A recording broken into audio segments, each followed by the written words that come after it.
जय माता दी। ओम नमो भगवते वासुदेवाय नमः।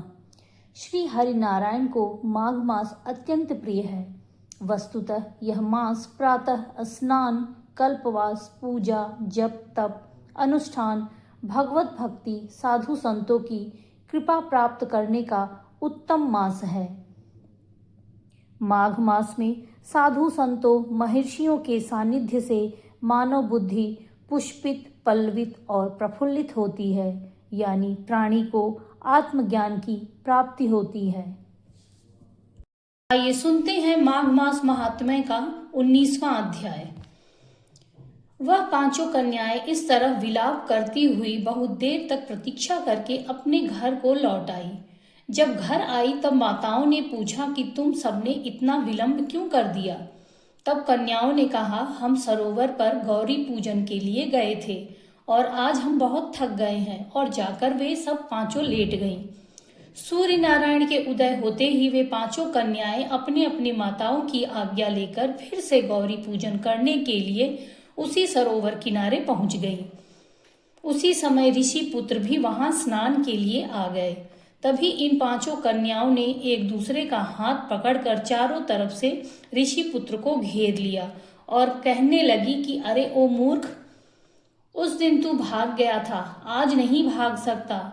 तुम्हें हम सब में से किसी से विवाह करना होगा।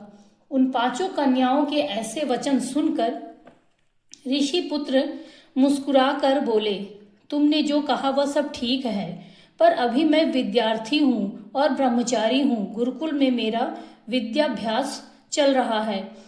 आश्रम में रहने पर वहाँ का धर्म पालन करना पड़ता है। उस आश्रम में विवाह करना धर्म नहीं समझा जाता। अपने व्रत का पालन करके और गुरु की आज्ञा पाकर ही मैं विवाह कर सकता हूँ। तब वे पांचों कन्याएं कहने लगी, तुम मूर्ख हो।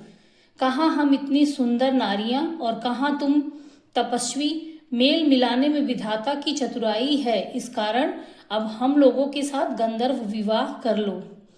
उन पांचों के ऐसे वचन सुनकर ऋषि पुत्र क्रोधित हो गए और उन्होंने उन पांचों को श्राप दे दिया कि तुम सब इसी क्षण पिशाचिनी हो जाओ।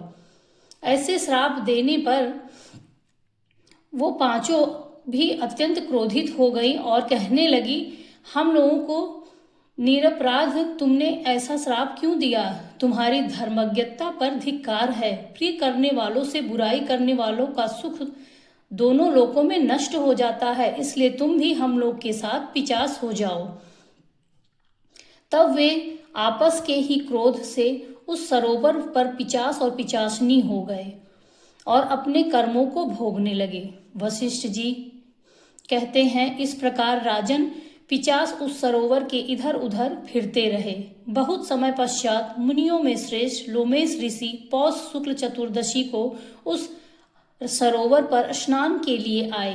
तब क्षुधा से दुखी इस पिशाच ने उनको देखा और उनकी हत्या के लिए वह तैयार हो गया। लेकिन ब्राह्मण लोमेश ऋषि के तेज के सामने वह ठहर न सका और दूर जाकर खड़ा हो गया। वेद निधि हाथ जोड़कर लोमेश ऋषि से कहने लगे कि भाग्य से ही ऋषियों के दर्शन होते हैं। फिर उन्होंने गंधर्व कन्या और अपने पुत्र का पूरा वृत्तांत सुनाया और कहा, हे मुनीश्वर, यह सब आपके सम्मुख खड़े हैं। आज इन बालकों का विस्तार होगा, जैसे सूर्य देव से अंधेरे का नाश होता है। वशिष्ठ जी कहने लगे, पुत्र के दुख से दुखी हुए वेद निधि ब्राह्मण को ऐसे वचन सुनकर लोमेश ऋषि के नेत्रों में जल भर आया और वेद निधि से कहने लगे, मेरे प्रसाद से बालकों को शीघ्र स्मृति पैदा हो जाएगी और उनको शीघ्र अपना रूप वापस मिल जाएगा, जिससे ये आपस अपने श्राप से विलीन हो जाएंगे। इस तरह माघ मास महात्म्य का 19वां अध्याय पूरा हुआ। जय श्री हरि।